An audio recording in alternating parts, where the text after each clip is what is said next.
here we are right now, Clay, seeing that there are issues where Democrats go on offense until the moment that the American people find out what's really going on. And then you say, oh, hold on a second. They aren't with them on this issue. And to that, I bring you that more than 52%, according to the most recent poll here, more than 52% in a Politico Morning Consult, sorry, I was trying to find that, support of Democrats support the Florida Parental Rights Bill, which they had dubbed the Don't Say Gay bill. They had made this up. The activists came up with this. They renamed the bill something that, of course, it's a little bit like, Clay, Black Lives Matter. How can you be opposed to Black Lives Matter as a movement? Because the name is Black. Of course, Black Lives Matter, right? But the whole point is you call it something that if anyone opposes you, they're automatically on the defensive because what do you mean you say that you can't say gay? Well, no one says that, but that didn't really matter. It turns out that Democrat opposition to parental involvement at the school board level and beyond when it comes to the education of their children is not popular with the American people, that this game they play of critical race theory isn't really a thing. You see, Chris Rufo, who has been raising the public awareness of critical race theory indoctrination in schools, he got called out on The View by Sonny Hostin, and I retweeted this. He wants to go on The View and debate Sonny Hostin. I credit to him, yes. I mean, he absolutely should get that. She trashed him, called him a troll, said that he's basically lying about critical race theory being taught in schools. I know Chris. I've interviewed him many times. He is not a troll. We had him on this show. I'm sorry? We've had him on this show. Yeah, of course. Yeah, but I'm just saying, I've known Chris for years. I mean, I've talked to him many times about this. And he should have the opportunity to go. Point here being, though, when people find out more about what the Democrats have done over the last year, Clay, they don't like it. I think, Buck, what is becoming increasingly clear is the Democrats have a massive, massive issue with trying to make social media happy and the fact that the vast majority of their party doesn't agree with what makes social media happy. And the Don't Say Gay, the so-called, falsely called, Don't Say Gay bill is a perfect example because parents of kindergarten, first, second, third graders are not going to be in favor of sexuality instruction in public schools to kids of those ages, whether they're Democrats, Republicans, or independents. And you know that Democrats are getting slaughtered out there, and they know it. Deep down, they know it because in the war of ideas, that's what flipped the state of Virginia.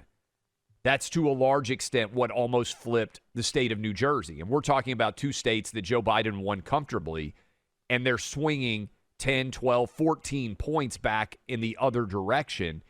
And if that can happen, and this is why I say 2022 is so intriguing, what happens in a true landslide election, Buck, is yes, you win close races, but there are people who get crushed that had no idea they were actually in danger. And we almost saw that with New Jersey, right? Nobody was talking about the governor of New Jersey being in actual peril. Now, we talked a lot about what might happen in Virginia and what the outcome was going to be there with McAuliffe going up against Youngkin, but nobody, I didn't see a single person, Buck, say, hey, you know what you need to pay attention to?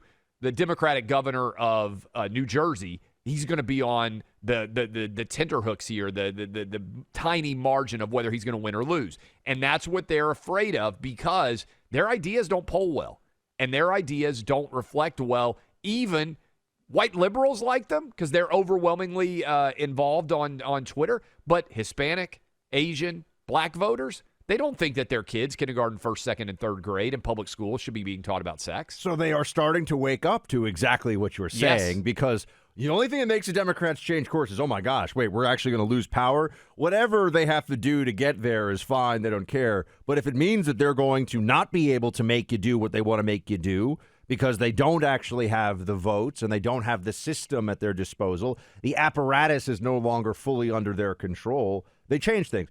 Guest essay in the New York Times last day or so. Democrats are making life too easy for Republicans. And this is just the start of this piece by this guy, Thomas Edsel. As the 2022 midterms draw into view, the question arises, to what degree are Democratic difficulties inevitable? but a co-editor of the Liberal Patriot argues in an email that the cultural left has managed to associate the Democratic Party with a series of views on crime, immigration, policing, free speech, and, of course, race and gender that are quite far from those of the median voter. That's a success for the cultural left, but the hard reality is that it is an electoral liability for the Democratic Party. Absolutely true. It's almost like what we say on the show every day. We are talking to people about the reality that is playing out across the country, which is that the woke left has essentially hijacked. They're not just a fringe of the Democrat Party. They have hijacked the Democrat Party. They are in the cockpit of the Democrat Party. And that's what Biden has allowed to happen. He was essentially a head fake toward normalcy and the middle. The woke left is calling all the shots, and the American people are with them, man. Not at all. Which is why I think 2022 and 2024, the story of 2022 and 2024, is going to be the destruction of the Democratic Party as it presently exists.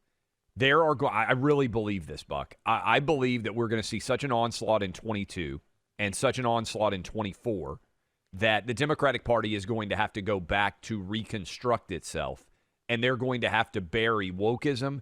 They're going to have to bury identity politics. They are going to have to bury cancel culture, because the overwhelming majority of even their own party repudiates the ideas that they are embracing on a day-to-day basis, and it's going to be ugly. People talk about the Republicans in trouble because of January 6th and everything else. No. They are missing the bigger story here, which is they have allowed, hijack's the right word, they've allowed social media blue checks to hijack their party. And remember, I believe if you look at the overall trajectory of the blue checks on Twitter, it's Portland, right?